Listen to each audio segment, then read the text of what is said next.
Yo, what's up, everybody? We are back again with another episode. This is the Class in Session podcast. This is the Class in Session podcast. I am your host, Logan Taylor, with my partner in crime, my amazing co host, Mr. Dontay Hampton. And listen, guys, we have a very special guest for you all. And guess where they're coming from? They're coming from a Indian reservation. So I'm super excited for the guest that we're bringing on. So Dontay, could you introduce our guest? All right, guys. So we have Kaity Spider. She is literally from South Dakota, Pine Ridge Reservation. She's been teaching for 5 years, and what makes her unique is she teaches every subject and does basically everything as a third grade teacher. So for all our listeners on the Mountain West, Pacific time, this is a unique episode for us. We're very excited to have her on our podcast today. Kaity, can you just background a little bit more about yourself and how did you even get into education? My name is Kaity Spider. I got into education. I was actually a psych major when I started my undergrad career. And I started off by reading books to a first grade class at the school that I now work at. And just being in the classroom and seeing the interaction that the teacher had with the students, I just thought it was so important. And I actually went back and forth and prayed about it for like 6 months before I changed my major. I became a psych major because I thought that was the most beneficial role for the children here where I live. But I was wrong. It's teaching. We are there when they need someone to be there for them, and we are also there to help them with their educational journey as well. Awesome. Now, because we're from down south, so normally with teachers, all our teachers they are specified to a specific subject, whether that be math, science, English, things of that nature. Can you tell us a little bit about how does it work as a third grade teacher, since you literally teach everything, including PE, which is unheard of? Where, like I said, down south, that's literally unheard of. So can you just go into detail a little bit about that? Yes. So we are very short staffed at the school that I work at. And even if we weren't short staffed, the teachers there teach all subjects. I guess it's just a thing here because all the schools on the reservation have one classroom teacher. It is a journey, to say the least. The highs and the lows, getting into the science and social studies curriculum. Here on the reservation, we use our tribal social studies curriculum. It's called Osheti Shakawi. And it's just the 7 council fires, and it's more of the Lakota heritage and the history, just pouring back into the students where they came from. I think my strong point in teaching is language arts. I love to read, I love to write, and I love to help the kids further themselves in reading. Awesome. Now what is the demographics for your particular school?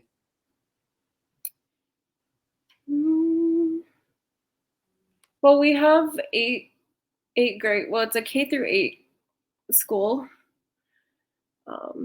We go Okay. in pods: K2 pod, 3-5 pod, and 6-8 pod. So typically we have paras in each pod, but because we're so short staffed, we don't. And that's how the teachers, all of the other classroom teachers teach PE as well. We have one extracurricular activity, and that's just Lakota language, because we're pouring back into the students. It's very rural. We literally just a couple of years ago got street names, so the street addresses. Before that, we didn't have them. Wow. We just had PO boxes. Wow. So we are moving up in the world slowly, but yeah, it's very rural here. There are hills on top of hills. That's awesome. That's amazing. I like that. That's awesome. Let me ask you, Katie, what is one piece of advice you would give to someone that's wanting to start out becoming a teacher or working in the education space, right? And of course, I want to dive into, you know what I'm saying, being on an Indian reservation. I want to dive into, you know, the curriculum that you all teach and things of that nature. Like, I definitely want to dive into that. But if you could start with that, what is one piece of advice you would give somebody that wants to get into the education space? Be patient with yourself and always give yourself grace. As a classroom teacher, the expectations are crazy, and sometimes the lessons that we prep and plan don't always work out, and sometimes the students just aren't having it, so you always have to show yourself and the students grace. We could always come back and get through that lesson, but at the end of the day, it's really important to give yourself grace and to be patient. I love it. So to give yourself grace and to give yourself patience, what was it? What challenges did you face that made yourself realize, like, hey, I need to give myself more grace and patience with working in the education space and working with, scholars and things of that nature? Really trying to get through the curriculum, just because we use a vast curriculum set at the school that I work at, and also trying to get through the Common Core standards.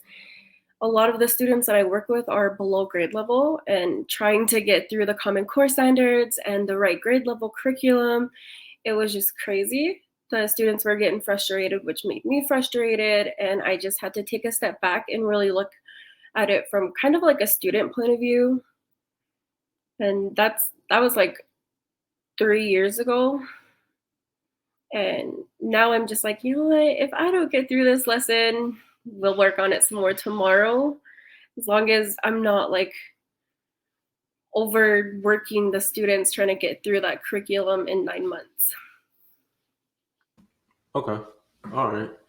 What are some differences when working on an Indian reservation, right, in the education space? Because I'm gonna be honest with you, I don't know anything about that, right? So I'm ignorant to the rules or what are the requirements and things of that nature. Could you touch on that? Like, what are some of the differences when it comes to education? What are some differences with working in the education space on an Indian reservation versus then just working with a public school or a charter school and things of that nature? I think the biggest difference is the students' academic skills. Whereas, in a public school, if a student was struggling as much as my students are right now, they would be retained. But we don't believe in retainment. Well, I believe in retainment, but the administration does not want to retain students. And then they just kind of fall through the cracks. Whereas, at a public school, if they're not doing the work, they won't pass the grade. I think that's the biggest difference. And I apologize for the background noise. I do have 2 small kids, and they're... No worries. It's okay. Listen, I got kids myself, so I know exactly how it goes. So I understand. No worries at all. It's all good. Dontay, come on, man. Hop in here. So I'm just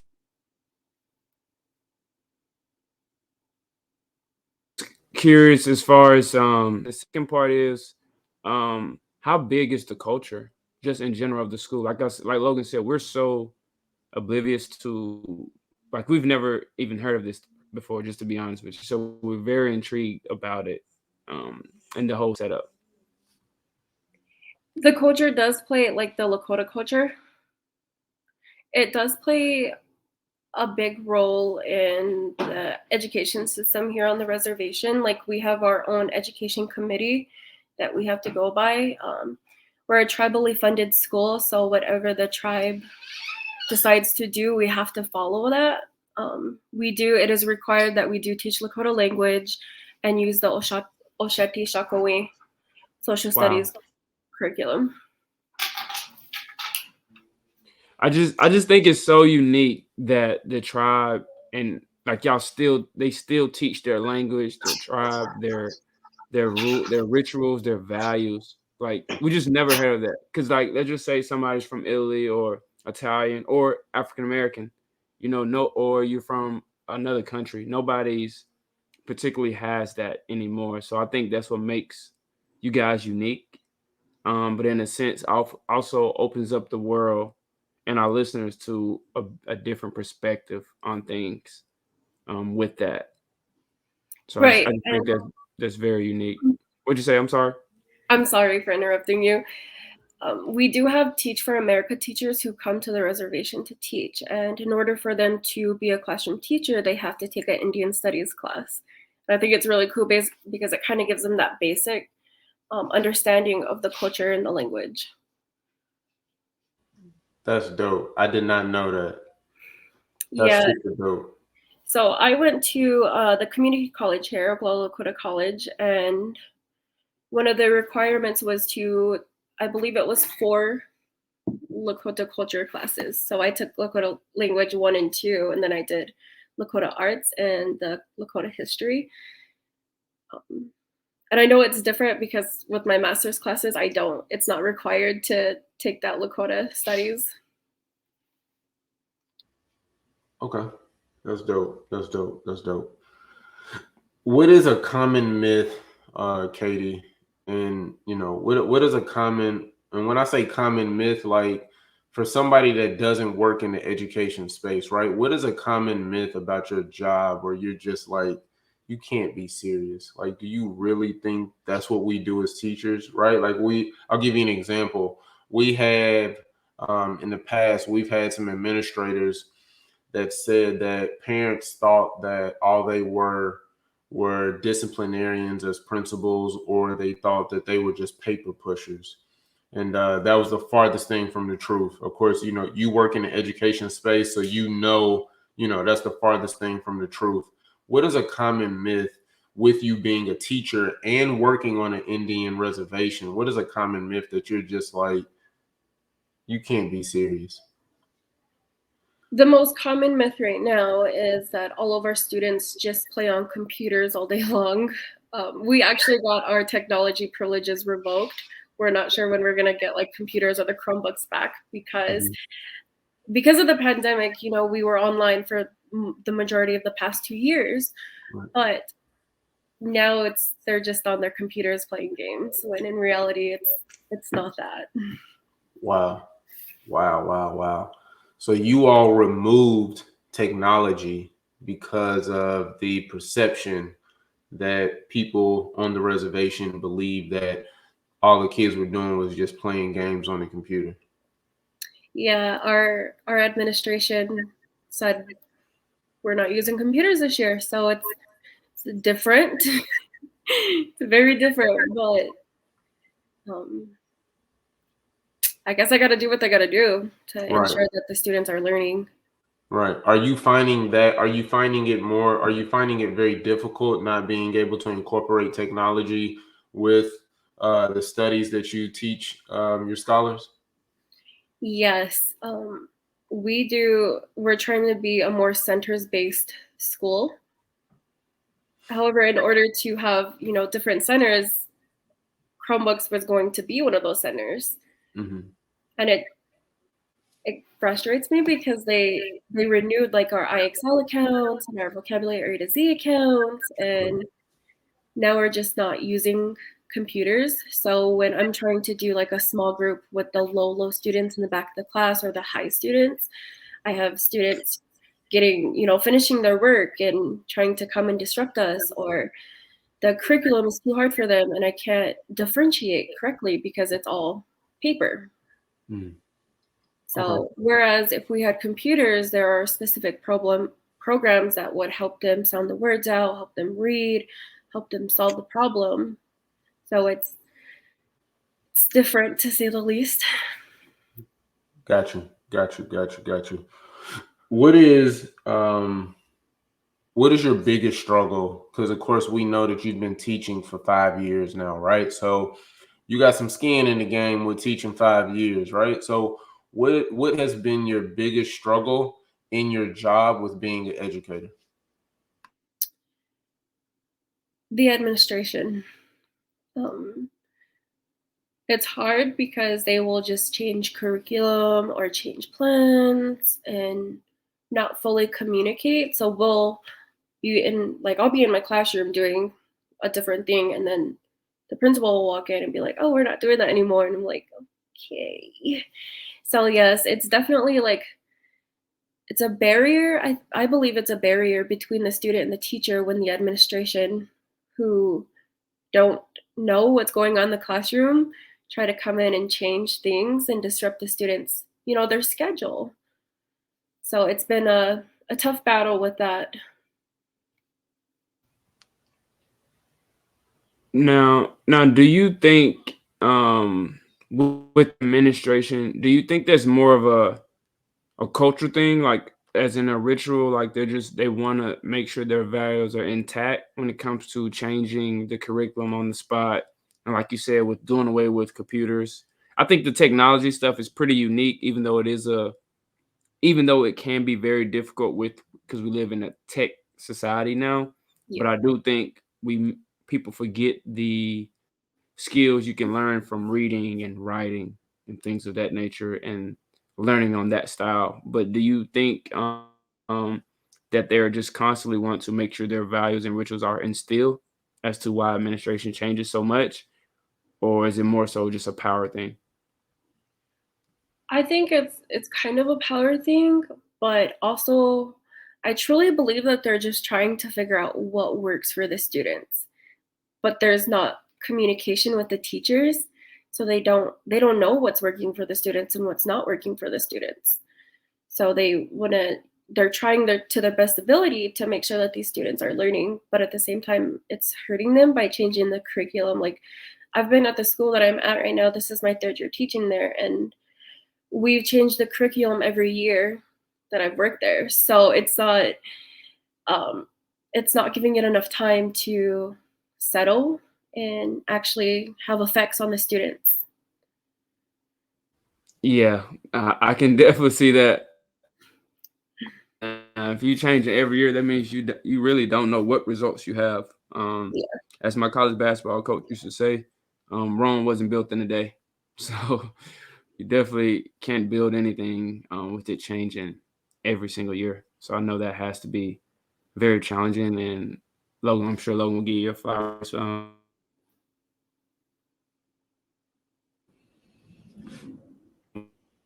I think we're having some. We just want to thank you for coming on insight that we've never had. This is some insight we never knew about this, and like I think it's so cool with how diverse America is. Very important people stick to their culture while expanding. If that makes sense, people need to understand where you come from, understand your values, your culture, what's going on with you, in order for all students to become one and be scholars. Because one of my favorite classes throughout college, everything was anthropology. That was probably the best class that I ever had in my entire life because you learn so much about being a Buddhist. Yeah.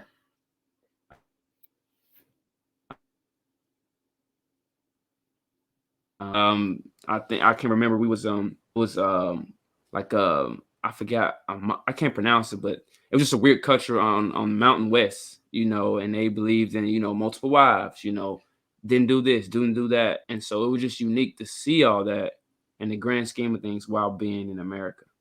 So I just thought that was pretty cool, and it makes sense for why people do what they do.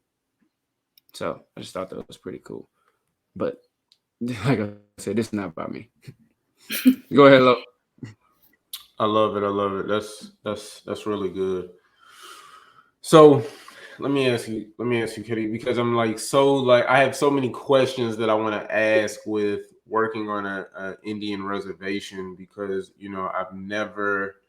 You're actually our first guest um that has this type of experience, right? Like we've now um with our podcast we now have hit international waters, with our podcast. So we interviewed somebody that was actually in Colombia. He was a teacher in Colombia, and we reached international waters. This is our first time interviewing somebody that teaches on an Indian reservation and things of that nature. And so I'm just like, my mind is like blown away because I really want to know so much, right? And so I want to ask you, like, why did you want to teach on an Indian reservation, right? Because of course I know you could have went to, Denver, Colorado and just taught at the public schools there, or you could have went to a private school and taught, or a charter school and teach, right? Why specifically an Indian reservation and to teach education on an Indian reservation? So could you touch on that? Well, I was born and raised here, and I had amazing teachers. My childhood was not that great, and I know a lot of the students that I teach, their childhood is not very great as well. So I just decided, I'm going to pour back into my community. I think the students need to see someone who grew up just as they did and are, still here, still trying to make sure that they are getting a better life, because that's all I ever wanted to do was make sure that these kids know, there is someone who loves you and cares for you enough to go through all of the hoops and all of the work just to make sure that you have a safe learning environment. I love that. Oh, I love it. I love it. I love it. Thank you so much. Thank you. Thank you. Thank you. Thank you. Listen, 1 second, Katie, we got to pay some bills. And then we'll get back into the interview and the podcast. Okay. Okay. Listen, guys, this is the Class in Session podcast. All right. Class in Session. And listen, we need you to do 3 things. Okay. We need you to do 3 things, just 3 small things. We need you to like, subscribe, and leave a comment. All right. We need you to like, subscribe, and leave a comment. All right. Let me say it one more time for the people in the back. We need you to like, subscribe, and leave a comment. All right. And listen, if you love what we're doing, the value that we're adding, the impact that we're making, listen, share it with your community, share it with your network, and let's help others in the education space. Let's add value to other people's lives. All right. So listen, guys, this is the Class in Session podcast. And man, listen, make sure you subscribe because it's important. Because listen, we're nothing without you. So, all right, let's get back to it. Katie. All right, wonderful. So if there is one thing, Katie, one thing, and you were to meet with the Secretary of Education on Monday, you got the meeting, the Secretary of Education tells you, hey, Miss Spider, whatever it is that you want us to do in the education space, we will implement this immediately. What, if you could change one thing about the education system, what would it be? All of the hurdles that we have to jump through. We have all of the pedagogy tests that we have to pass in order to become a certified teacher. And it's hard to come by on the reservation because there's a lot of people who go through the education program, but they kind of get stagnant when it comes to the test, because here on the reservation it's different because we don't have like time test and we don't have test prep, and it's kind of, we don't prepare for that. So when we have to go in for certification, it's like a different culture for us.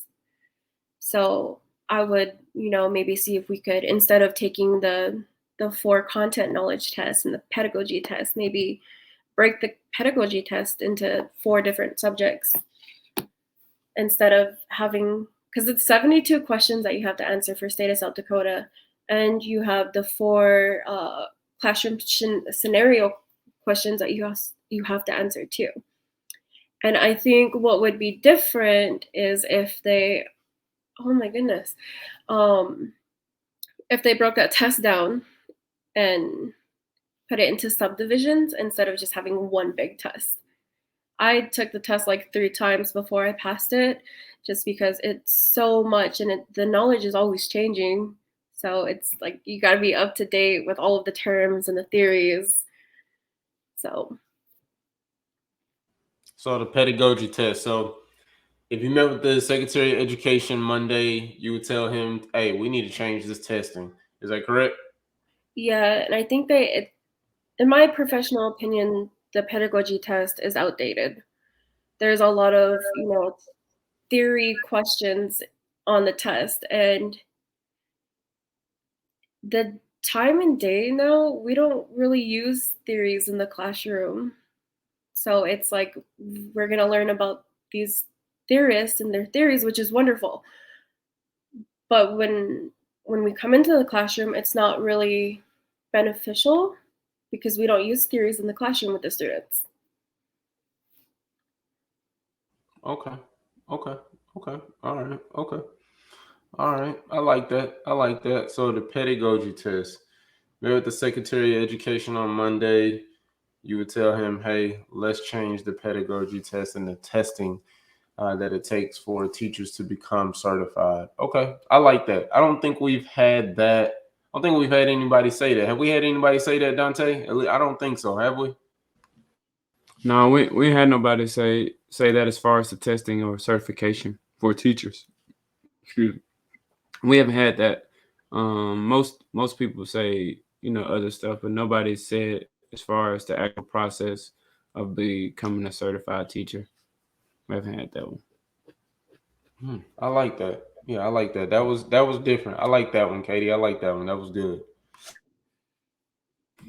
All right, so Katie, we know right now with inflation and the way the world is going with stuff being stuck at the port and costs are going up and everything's increasing from food to anything you can think of, everything's being more expensive.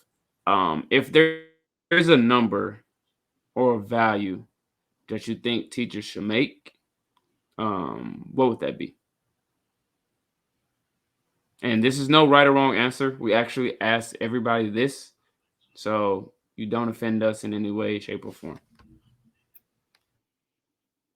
Mm, to make what the modern world makes, I guess, we were not paid as much as, I don't want to say outside world, but growing up, that's what we would call it, the outside world, because we're a sovereign nation here on the Pine Ridge Indian Reservation. Of course. So, outside world. But, just to make what they're making, I've researched it because I was like, you know what, I maybe want to venture off. So, and I see that most states pay with 65 to 75,000. So if we could make what they're making, that would be great. But for me, I've never been in it for the pay. I've literally my heart belongs to these kids. So if they came back and were like, "Hey, we're gonna pay you, 10% off your pay," I would still come and work with these kids. Wow. Wow. Wow is all I can say. Wow. Wow. Wow. Wow. Wow. Wow. If I if it was me, I would want teachers to get paid bare minimum starting out at 80,000.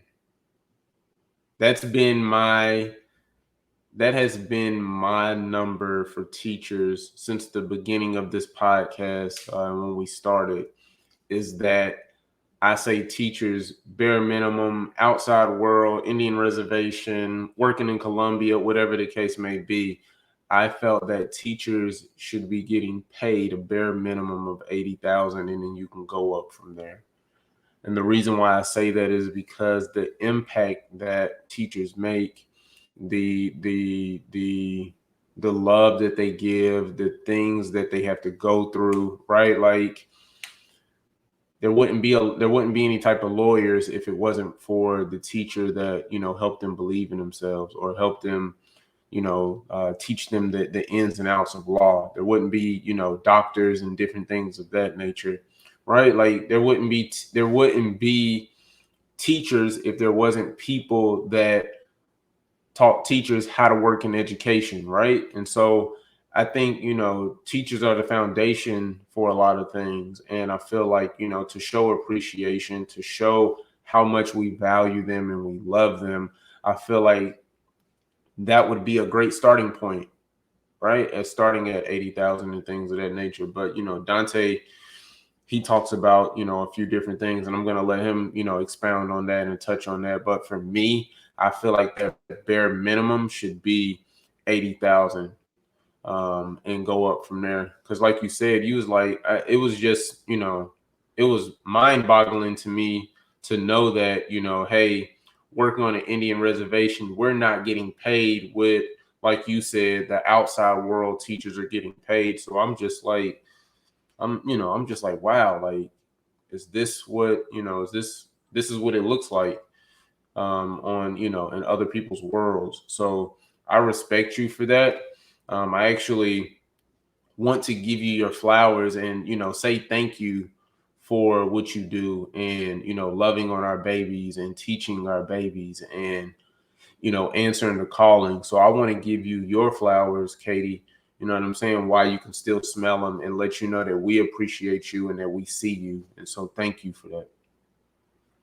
Thank you. Dontay, go ahead, man. All right, Kaity. So I have a question. So when you say outside world, so what is the basic standard pay on the reservation? If you don't mind us asking. Well, last year it was 40,000, and this year they bumped it. Certified teachers got bumped up to 50,000. So that's pretty much the norm here. There is a county school that does pay their teachers more, but I'm not sure what their pay scale is. Okay. Now I only ask because, like I said, we're from down south in Chattanooga, Tennessee. I think we're a little bit lesser than that, if I'm not mistaken. I think they start out at 35. That's where it used to be. It might be up 37, 38, depending on where you're going. Signing bonuses of things of that nature. But my perspective on just teachers' pay is it just need to be securities, whether they be helping with first time home buyers, helping get transportation, whether it be a car or if you're in a bigger city, helping, just typical transportation needs, and then discounts on groceries and things of that nature. Because most educators have kids, so it will work out perfect if, hey, Miss Spider, we can give you a 20% discount on selected foods every time you go shopping. I think that will make it easier for you. Having a car, you're able to get a decent car under a decent plan, having a home. I think that makes a difference as well. You shouldn't have to live right down the street, or if you're in a rural area, I shouldn't have to stay right by the school for it to make sense for me. I should be able to live, if I want to live 20 miles outside, of the school district, I should be able to want to do that. That has to be a particular balance in between that. Yeah. And so that's just my opinion on that. But I do have a question in regards to what is some of your best, you would say, practices or strategies that work for you in the classroom? Really incorporating gamification whilst like reviewing things or introducing new topics. I use a lot of games in my class. So like we play trash ball. I have a cornhole that we use, the cornhole toss thing.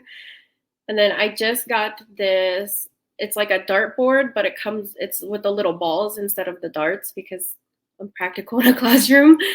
But I think really incorporating the gamification and STEM activities, it keeps the kids interested and involved. And it also, like, these little Indian kids are so competitive. They're always like trying to stand way across the classroom when we play trash ball, like, oh, Miss Spider, I'm gonna make it. And it's so cute just watching them be all competitive. we do have like a little scoreboard, and I do get the people who, like, the top 3 people with the most points, they get something out of our treasure box. So it just, and it's wonderful because when we use gamification, the knowledge, it it sticks with the students. So it's not like we just play games and they don't learn anything. It just, I maybe being like active, but it helps them keep that knowledge that we just reviewed. That's good. I don't think we've heard that one before. So for our audience out there, any teachers out there who are teaching elementary, she's big on gamifications and using games and various tactics of games to literally help kids restore the information that she's teaching, which is pretty cool. Miss Spider, thank you for that. Like I said, we've never heard that before. As far as incorporating gamifications, I don't know what that would look like on a middle school and high school level, but that's definitely something for our listeners out there and parents as well, because we do have parents who listen as well. Just to fill you in on that, I think that was very, very, very good. So, Lo, what you got? Miss Spider, could you give, let's expound on what you just said. What are some other best practices or best strategies, right, to um, build relationships with the babies, to help them, you said gamification in order to help them retain what they're learning. How are you building um, relationships with them? Like, what does that look like with working, on an Indian reservation? I'm just like, so like, this is like so dope to me because I'm a history person, and so I love history. I'm a Renaissance man. I love all types of history and knowledge and stuff like that. And so I'm just super excited. Like, I'm trying to hold in all my excitement and happiness because we are literally interviewing someone that works on an Indian reservation that we have never heard of before in our life, right? And so I think that that's like so awesome. Like, this just shows that we're reaching people all over, right? And so I just think it's so dope. So could you give some best practices or best strategies, right, on how to build relationships with your babies? How are you doing that? What does that look like? And could you give some strategies on time management as well? Right. Okay. So typically with that first week of school, when I'm doing my assessments, I have meetings with the kids. I don't know, they get so excited when I'm like, hey, let's go have our meeting. And it's just really us just conversating. I'm really big, like in the mornings, on Monday mornings, especially asking them how their weekend was. And some of them are like, oh, I had a horrible weekend. And we'll just sit in the reading area and talk. That usually lasts for about 15, 20 minutes. And then throughout the day, like I had a student who he really is what is it? Checkers. He is so into checkers. So what I did to incorporate that into our lessons, we're working on multiplication, repetitive addition. So on the checkers, I put, the basic multiplications, the ones and twos, and I played the game with him. Mind you, I took an L. I'm not good at checkers, but just having that little one-on-one time and listening to them, if they like need the communication is very open in my classroom. I'm a firm believer of that. So even if they are having a bad day, they'll come and tell me, and I have a safe place in my classroom where, like, if they need to take a nap or if they need to take a break, I allow them to do that because we have lunch in our classroom. So it's just that little area over there that I feel like it makes them feel more safe and open to that communication. Now, they don't get to do that all day or every day, but there are some days where, in the afternoon, they're getting tired, they're getting frustrated. and they can go to a safe place. I love it. Okay. And time management. Time management, that is, I've been teaching for 5 years and it's still a struggle because there's so many things that you have to teach. And there's also our Lakota standards that we have to teach. So it's like, okay, well, I'm going to do this for 10 minutes. And then during breakfast, we'll go over our mind, body, soul, Osheti Shakoi standards. And that's basically like telling an interactive story to the students and getting their input on it. My schedule has changed like 4 times alone this year, just trying to get it in, like get everything in there. Just 20 minutes, 30 minutes. So it's still a tedious thing, but Okay. All right, cool. All right, listen, I understand. I'm glad that you're open. So I love it, Miss Spider. I'm glad that you're open. Can you before we and you I'm sorry, Dontay, you got any questions or anything? No, I'm good, man. I'm just like I said, I'm just listening. Like Logan said, this is excuse my language, this is so damn cool. Like this is like Logan would say, like I'm big on culture. Like I said, I'm just big on that. Like I'm a firm believer in wherever you come from, you should have some knowledge of that. Some people should find out about where you come from.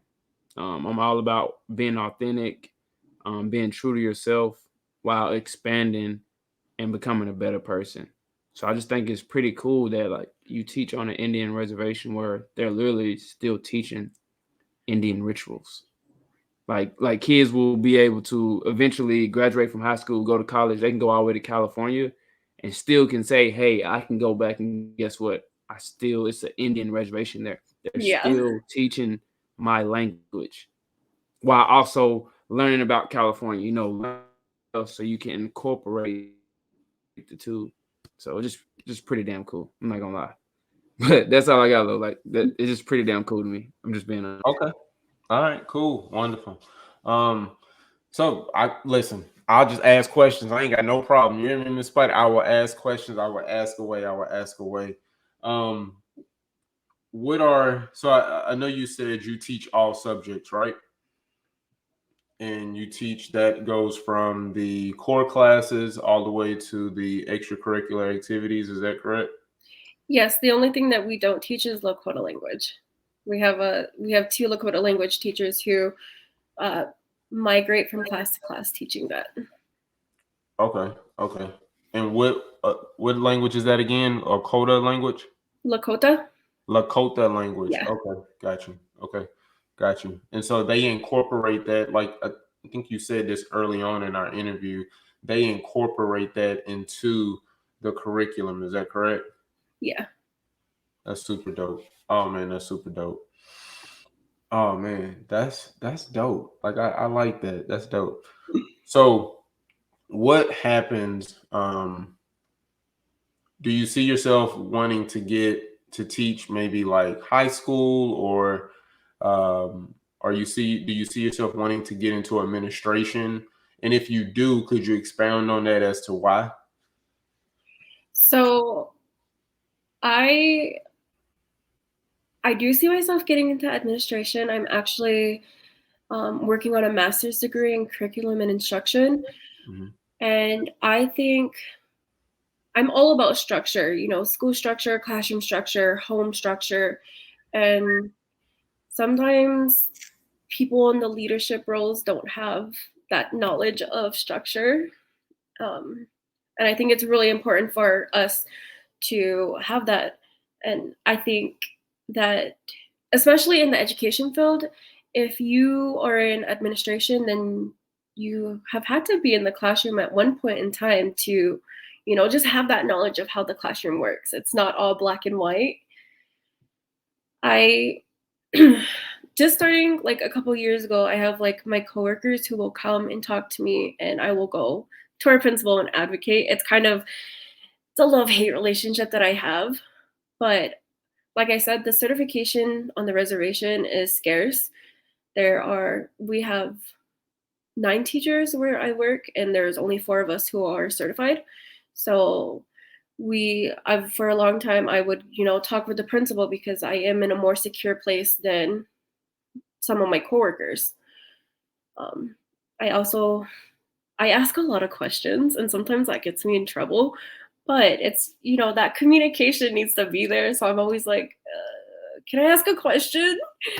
Like every time we have our instructional meetings, I'm always like, "Wait, can I ask a question?" And it's that's the only reason why I would be in administration.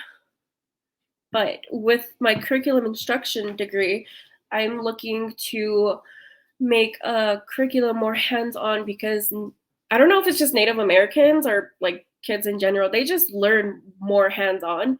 Like I have one student in my class who's an auditorial learner, but the rest of them, it's like hands-on activities all the time. So I want to build a curriculum that's more like hands-on. There is STEM, but STEM is a lot of work. And like I said, a lot of my students aren't at that level yet. So it would be nice to see a differentiated hands-on curriculum. Okay. All right. Okay, I like that. So you want to get in your curriculum bag and create a curriculum. Okay, I like that. I like that. We created a curriculum that's wrapped around social and emotional learning and mental health. And so what Ooh. we do is that we help educators. Our curriculum is used as a tool between the educator and the student to help them build a relationship. And so the curriculum is extremely dope. And I think that that's awesome that you want to build a curriculum, right? Because our babies can never learn and they can never learn enough, right? And I think that it's important for them to be able to learn from a different perspective.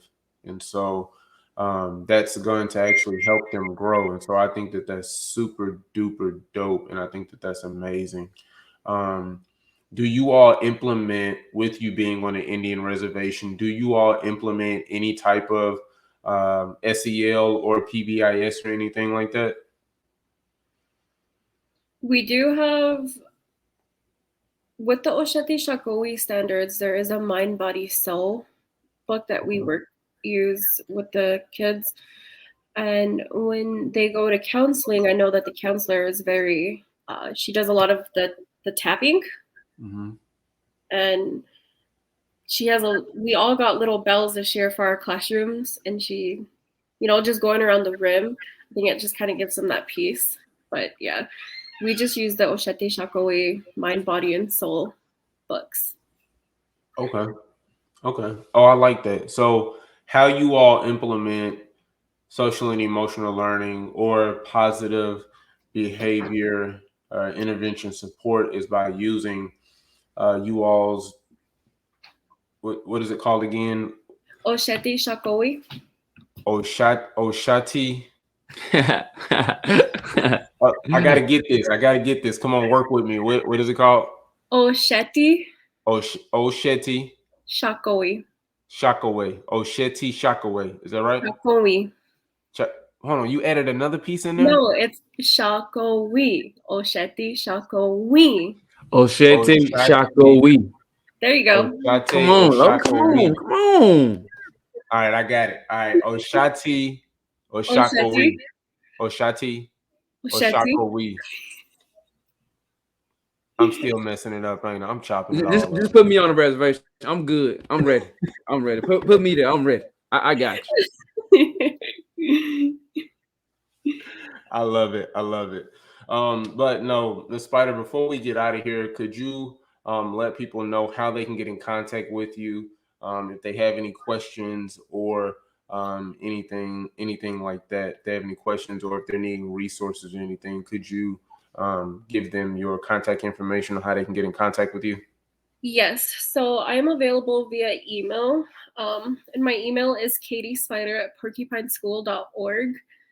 And my name is spelled KATIESPIDER at porcupineschool.org. All right, wonderful. And listen, the last piece I need from you before we get out of here, could you leave them with a piece of motivation, and then I'll close it out, and we'll close it up. Like a piece of motivation for the education field. Yep, do your thing. Whatever on Okay. your heart, whatever motivation you I was got gonna that's on say, your heart, make those drop it. eggs. Just kidding. Listen, At the end of the day, you just need to get up and get ready and go to your classroom. That's probably the motivation I have. We all need to, work together for these kids. And if you're truly in the education field for the kids, then the sacrifices that we make are worth it. she said the sacrifices that we make are worth it. Listen, guys, she said if you really about what you say you're about with working in the education space and really are about helping our babies and the next generation, she just summed it up for you. Like if you really about it, I promise you the sacrifice is going to be worth it. So listen, guys, this is our amazing teacher and guest that we interviewed today. She is on a Indian reservation. Like, oh my God, this is like so amazing. We are extremely grateful for this, Miss Spider, for you, your babies. Thank you so much, and your family. Thank you for the opportunity that you've provided for us to allow us to interview you. And again, I want to give you your flowers and say thank you for answering the calling. Thank you for being amazing. Thank you for being phenomenal. And I also want to let you know that we see you and that we value you for who you are and what you do. Okay. Thank you for having me. It was such a blessing. It was my first time. Listen, anytime, you are more than welcome to come back. I'll definitely, we'll definitely bring you back on. I'll definitely bring you back on. Dontay will definitely bring you back on. So we really appreciate it. And listen, guys, before we get out of here, listen, this is the Class in Session podcast. All right. I am your host, Logan Taylor, with my brother, my partner in crime, Mr. Dontay Hampton. And in closing, like we always say, Y.B.Normal. When you can be extraordinary. All right, guys. Peace. We'll see y'all soon. All right. Love y'all.